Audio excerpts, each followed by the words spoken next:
Hello friends, welcome to exam तक। तो आपको पता है कि फाइनल जो जजमेंट है वो आ चुका है। तो मैं आपको वही बताने जा रहा हूँ जो डीएड वर्सेस बीएड का फाइनल जजमेंट था, तो वो आपको बताने जा रहा हूँ। देवेश शर्मा अपील करने वाले थे, मैंने कल भी आपको बताया था। तो उसी के समक्ष में वीडियो बताने जा रहा हूँ कि फाइनल फाइल आ चुकी जजमेंट की। तो ये सारी जो रेट लगी हुई थी, तो ये सभी याचिकाओं की संख्या है, उनके डब्ल्यूपी नंबर हैं। तो यहाँ सभी जहाँ 46 पेज का है, पूरा फैसला 46 पेज पे है। 46 पेज में जहाँ आपको ज़रूरत होगी, मैं वहाँ पूरे फैसले की आपको प्रति दिखाने जा रहा हूँ। तो कहाँ पे क्या है, हिंदी में प्रति भी उपलब्ध की गई है, इंग्लिश में भी की गई है। तो आपको हिंदी वाली में आपको दिखाने जा रहा हूँ। तो रेट जितनी लगी हुई थी वो, अब जैसे आप देख सकते हैं, राजस्थान उच्च न्यायालय की एक खंडपीठ निर्णय दिनांक 25/11/2021 इस न्यायालय के समक्ष चुनौती के अधीन। इसमें अपील न्यायालय के समक्ष तीन रिट याचिकाएं भी हैं। मतलब राजस्थान का जो निर्णय हुआ था 25/11/2021 को, इसी निर्णय को माननीय सुप्रीम कोर्ट ने फाइनल किया है और बीएड वालों को बाहर का रास्ता दिखाया है। अब ये तथ्यों की अपील है। बाकी सारी उच्च न्यायालय के देवेश शर्मा बनाम यूनियन ऑफ इंडिया जो 25/11/2021 से उत्पन्न हुआ है। तो डीवी सिविल बेंच इतनी 2019 कोर्ट के अधीन इस न्यायालय के समक्ष मूल वाद। इसके बाद एनसीटी में क्या नियम है ये देखिए आप। इसके बाद अधिनियम के रूप में जाना गया और बीएड डिग्री प्राथमिक को नियुक्त के लिए पात्र माना गया। मतलब उसमें किसी कारणवश तो इन सबके जवाब दिए जाएंगे आपको। 11/1/2021 को विज्ञापन जारी किया गया। आरटीई को लेवल फर्स्ट में शामिल नहीं किया गया। मतलब 2021 में आरटीई लेवल का विज्ञापन जारी करके आरटीई लेवल फर्स्ट को शामिल नहीं किया गया। और पात्र अभ्यर्थियों की सूची डिग्री धारक के समक्ष राजस्थान में कार्रवाई की चुनौती दी गई। तो ये सारी राजस्थान की तरफ से। बाकी इन सबको 11/1/2021 को बीएड वालों को रद्द कर दिया गया। ये राजस्थान का मामला था। याचिकाकर्ताओं के उपरोक्त बेंच में एक और भी था कि याचिकाकर्ताओं का समूह अपनी शिकायत के साथ उम्मीदवार जो प्राथमिक शिक्षक में डिप्लोमा धारक हैं उनके लिए एकमात्र शिक्षण योग्यता थी। मतलब इसके लिए इस प्रकार की बातें बोली गई। अब जो बीएड है उनके लिए बीएड वालों ने भी अपना पक्ष रखा और सभी ने अपना अपना पक्ष रखा। तो उसके बारे में समर्थन किया गया। बिहार यूपी में आवेदन रहे जिनकी सभी याचिकाएं जो बीएड वालों की तरफ से रखी गई या डीएड में रखी गई। प्राथमिक शिक्षक भर्ती में राजस्थान उच्च न्यायालय की अपेक्षा दिनांक अधिसूचना को रद्द कर दिया गया। जो एनसीटी का गजट था 28 जून 2018 का, उसको एनसीटी 28 जून 2018 का इसको रद्द कर दिया गया। अब प्राथमिक विद्यालयों में पद, याचिकाकर्ताओं की ओर से हमने विद्वान वरिष्ठ को सुना है। मतलब याचिकाकर्ताओं की ओर से आपने सुना होगा, पटवालिया जी जो आर्ग्यूमेंट दे रहे थे उनको सुना होगा। राजस्थान की ओर से पटवालिया जी उपस्थित हुए थे बीएड की तरफ से। 28 जून 2018 के बारे में इनने चुनौती दी और अपने पूरे बराबर पक्ष रखे। बाकी वरिष्ठ वकील मीनाक्षी अरोड़ा जी का भी सुना गया, क्योंकि ये मीनाक्षी अरोड़ा जी किससे थी? मीनाक्षी अरोड़ा जी डीएड के पक्ष से थी। मीनाक्षी अरोड़ा जी का भी पक्ष सुना गया, ये डीएड के पक्ष से थी। तो इन पर भी पूरी सुनवाई हुई, तो जैसा कि आपको विदित होगा। इसके बाद सभी के मत अलग अलग सुने गए। पटवालिया जी और सुश्री अरोड़ा जी सबके पक्ष, मतलब वहाँ दलीलें सुनी गई। इसके बाद जो माननीय कपिल सिब्बल जी हैं, कपिल सिब्बल जी उस टाइम कांग्रेस की सरकार थी तो शिक्षा मंत्री हुआ करते थे, तो उनने भी अपने पक्ष रखे। तो क्यों शिक्षा नीति आई थी और 86वां संविधान संशोधन के अंतर्गत 86वां संविधान संशोधन के अंतर्गत 86वां संविधान संशोधन के अंतर्गत क्यों शिक्षा, मतलब पहली से 5वीं तक डीएड वालों को जरूरी है, बीएड वालों को क्यों अपात्र माना? इनने उन पक्ष को बहुत बेखूबी से रखा और मनीष सिंघवी भी उपस्थित हुए। तो डिप्लोमा धारकों के बाद में कपिल सिब्बल जी ने बहुत अच्छी पैरवी की और उनके जो जजमेंट आप लोग को देखने को मिले। इसके बाद सभी वरिष्ठ एनसीटी के इनको देखा गया। बाकी भारतीय संघ की ओर से अतिरिक्त सॉलिसिटर जनरल सुश्री ऐश्वर्या भाटी जी और सुश्री विक्रमजीत बनर्जी जी, मतलब भारतीय संघ की ओर से इनने अपना अपना पक्ष रखा और फैसला सुनाया। सरकार ने एक्ट और एनसीटी दोनों के तहत किया है, मतलब सरकार ने जो एक्ट है उनको और एनसीटी दोनों को तहत ये फैसला लिया गया है।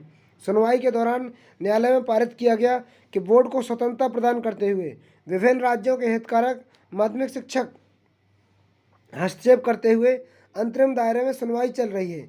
तो इस प्रकार की अपीलें हुई और बाकी सब दलीलें दी गई और भारत के ये भी बोला गया कि नीति निर्देशक तत्व जो है उसमें शामिल किया गया।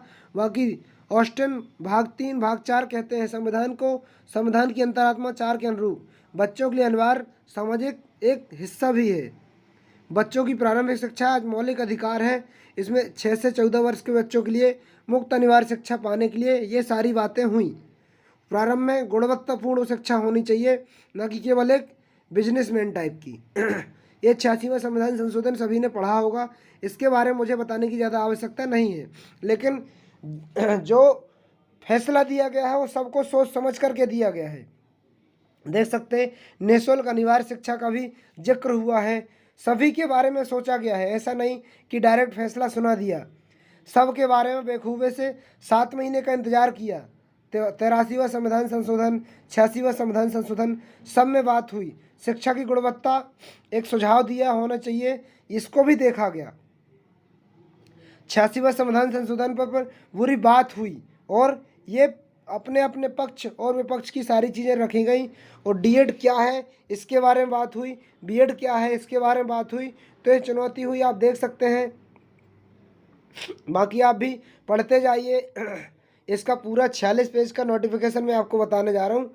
तो आप पढ़ते जाइए, जो इम्पोर्टेंट होंगे मैं आपको वही बताने जाऊँगा। अब देखिए यहाँ पर छात्र शिक्षक का अनुपात 30:1 है। प्राथमिक में 30:1 है। आवश्यक बुनियादी ढांचे की आवश्यकता, तो जिसे आप देख सकते हैं। शिक्षा का अधिनियम 2009 की धारा 3 में और 2009 की धारा 15 और धारा 17 में ये सभी बातें रखी गई हैं। बच्चों के लिए निःशुल्क और अनिवार्य शिक्षा हो गई है।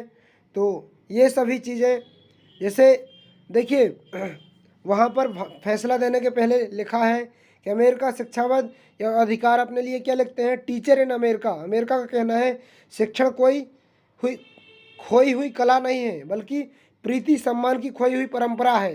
यानी कि शिक्षण ऐसे नॉर्मल चीज़ नहीं है कि आप कैसे भी कर दें। ये एक शिक्षण को ऐसे नहीं अपन बदल सकते हैं, ये बहुत ही सजल सहज और स्वाभिमान तरीके से बनाई जाती है। अब देखिए प्राथमिक विद्यालय में इन योग्यताओं में ढील दे सकता है।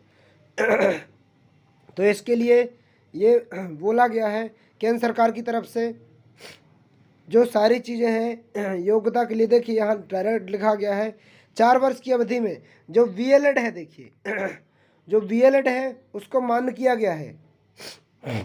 जो 2015 में बीएलएड जारी किया गया है वो प्राथमिक शिक्षक में मान्य रहेगा और डीएड भी मान्य रहेगा। उसके लिए भी ये सारी एनसीटी की गाइडलाइन भी रद्द हुई है। बीएड को देखिए कम से कम 50% अंकों के साथ प्रारंभिक शिक्षा में 1 से 5 तक 2 साल का डिप्लोमा, चाहे वो किसी भी नाम से जाना जाता हो, तो डीएड को मान्य किया गया है। ये यहाँ डीएड को मान्य किया गया है। और दूसरी बात है यहाँ देखिए एनसीटी 45 अंकों के साथ प्रारंभिक शिक्षा में 2 वर्ष का डिप्लोमा, चाहे किसी भी उससे मान्य किया गया हो। ये कम से कम 50% अंकों के साथ बीएलएड जो होता है उसको भी प्राथमिक शिक्षक में मान्य किया गया है। कम से कम 50% अंकों के साथ सीनियर है, इसके बाद 2 वर्षीय डिप्लोमा, ये भी मान्य किया गया है। एनसीटी द्वारा उद्देश्य के लिए दिशा निर्देशों के अनुसार आयोजित की जाने वाली शिक्षक पात्रता परीक्षा उत्तीर्ण होना। मतलब देखिए अभी जो 40-50% वाला मुद्दा चल रहा उसको भी एनसीटी की गाइडलाइन से दूर रखा गया है। 50% अंकों के साथ टीईटी उत्तीर्ण होना आवश्यक रहेगा। 23/8/2010 को ये प्रदान नहीं करता है, इसलिए प्राथमिक शिक्षक पद के लिए इतनी योग्यताएं होनी चाहिए आपको। तो इसलिए ये प्राथमिक शिक्षक पद के लिए, और देखिए बीएड के लिए डायरेक्ट बोला गया है ये उच्चतर माध्यमिक उत्तीर्ण होना चाहिए। प्राथमिक शिक्षक पद के लिए एक अभ्यर्थी का इन 3 योग्यताओं का होना चाहिए या उसे उच्चतर माध्यमिक का उत्तीर्ण होना चाहिए। बाकी डीएड के लिए राज्य को शिक्षक पात्रता परीक्षा टीईटी के नाम से जाना जाता है, तो ये आपको उत्तीर्ण होना चाहिए। बाकी ये आप खुद पढ़ लीजिए, बताने की ज़रूरत नहीं है, और ये वही चीज़ें बोली गई हैं। तो कितना कुछ सोचा गया है, ऐसे नॉर्मल फैसला नहीं दिया गया। डीएड के लिए संवेदनशील तरीके से डिप्लोमा है, प्रशिक्षित किया जा चुका है और वो बच्चों को उसी प्रकार से पढ़ाते हैं। तो इन सब का ध्यान रखते हुए आप देख सकते हैं बच्चों को किस प्रकार से पढ़ाया जाता है, ये सारी चीज़ें फैसले में बोली गई हैं। तो आप देखते जाइए डिप्लोमा के बारे में। अब देखिए बीएड के लिए डायरेक्ट बोलते हैं बीएड, और अब हम देखते हैं बीएड के लिए। बीएड उच्च स्तर के लिए है, डीएड 2 साल का व्यवसाय पाठ्यक्रम है। तो जेबीटी वगैरह जो जिसके नाम से जाना जाता है। तो आप देख सकते हैं बीएड के लिए, ये बीएड कक्षा 6 से 8 के लिए माध्यमिक स्तर और वरिष्ठ स्तर के लिए डिजाइन किया गया है। बीएड का समावेश प्राथमिक शिक्षा उम्मीदवार निर्णयों के लिए जद है। इस प्रकार कोई डिप्लोमा प्राथमिक माना है। तो ये सब देख सकते हैं आप, देखते जाइए। मैक्सिमम 46 पेज का जजमेंट है जो कि सभी के लिए। तो आज मैंने कल आपको यही बताया था, मैक्सिमम लोगों को ये वीडियो शेयर कर दीजिए। हिंदी में सभी लोग पढ़ लेंगे। तो नॉर्मल में आपको बताते जा रहा हूँ, जहाँ जैसी ज़रूरत होगी तो मैं आपको एक्सप्लेन करूँगा। तो पूरा एनसीटी की गाइडलाइन को ही रद्द कर दिया गया है।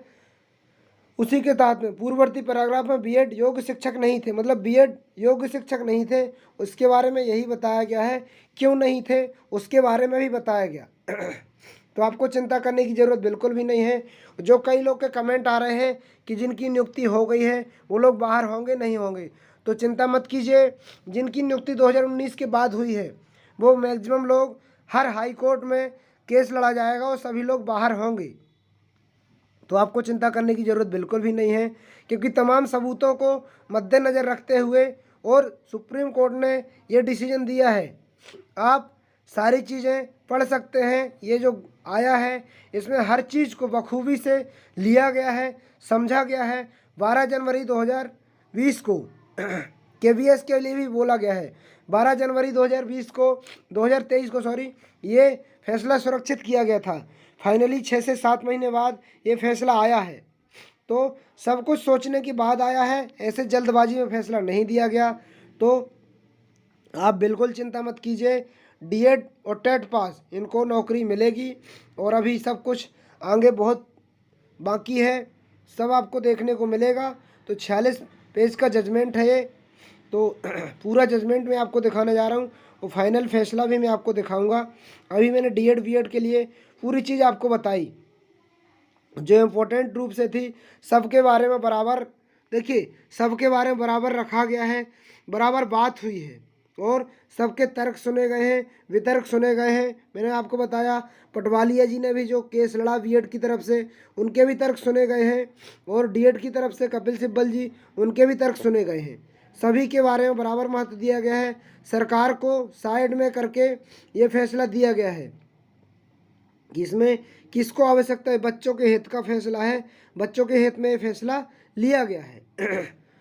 तो ये सारी चीज़ें देखिए, बीएड वालों के लिए ब्रिज कोर्स की भी बात की गई है कि ब्रिज कोर्स जब आप एक्सेप्ट कर रहे हैं तो ये नहीं होना चाहिए। जब आपके पास पर्याप्त डीएड धारी हैं तो बीएड को एलिजिबल नहीं किया जाना चाहिए। ये सारी चीज़ें केंद्र के माध्यम से, सुप्रीम कोर्ट के माध्यम से बोली गई हैं। तो यही चीज़ें सभी हैं जो फाइनली होनी चाहिए, जिससे कि ये पूरे देश में लागू होगा फैसला। और मैं आप लोगों के सामने पूरा फैसला दिखाया। अब फाइनली लास्ट मोमेंट पर आ रहा हूँ। वीडियो ज़्यादा बड़ा ना हो इसलिए मैंने सब आपको पढ़ लीजिएगा दिखाया। अब फाइनली फैसले के लास्ट मोमेंट पे आता हूँ, जो कि लास्ट मोमेंट दिया गया है। तो आप देख सकते हैं लास्ट मोमेंट ये है यहाँ पर पेज नंबर 46 में कि हमारी राय है कि सरकार द्वारा आरटी के आवेदन आमंत्रित करते समय अधिसूचना को नज़रअंदाज नहीं कर सकती। भले राज्य सरकार की राय हो लेकिन असंवैधानिक है, यह किसी भी कारण से अवैध है। मतलब राज्य सरकार की, देखिए कई लोग बोल रहे राज्य सरकार की वजह से, तो ये असंवैधानिक बोला है और अवैध है। इसे नज़रअंदाज करने के लिए सक्षम अदालत द्वारा रोक दिया जाना चाहिए, यह रद्द कर दिया जाना चाहिए। यानी कि अगर आप राज्य सरकार की तरफ से इसको करते हैं तो ये असंवैधानिक करार दिया जाएगा इसको, और राज्य सरकार के कोर्ट द्वारा रोक देना चाहिए, ये बोला गया फाइनली। तो राजस्थान उच्च न्यायालय ने ऊपर जो कहा यही सही है। कानून स्थिति हाल ही में 3 जजों के फैसले में मणिपुर सूरज कुमार ओकराम, यह स्थिति व्यक्तिगत द्वारा बनाया गया है, विधायिका तक वैध है, यह असंवैधानिक घोषित नहीं किया जा सकता। परिणाम स्वरूप अपीलें खारिज की जाती हैं। निर्णय सुनाया जाता है कि राजस्थान उच्च न्यायालय 25/11/2022 के फैसले को बरकरार रखा जाता है और डीएड को फाइनली मान्यता दे दी जाती है। 28 जून 2018 को रद्द किया जाता है। रिट याचिकाएं सभी को निपटारा किया जाता है। तो ये था फाइनल फैसला। तो ये कैसा लगा आपको ज़रूर बताइएगा, और अगर अभी तक आपने चैनल को सब्सक्राइब नहीं किया तो सब्सक्राइब कर लीजिएगा। ऐसे ही सही और ऑथेंटिक जानकारी के साथ एग्जाम तक आपके साथ है और रहेगा। मिलते हैं अगले वीडियो में, जब तक के लिए जय हिंद जय भारत।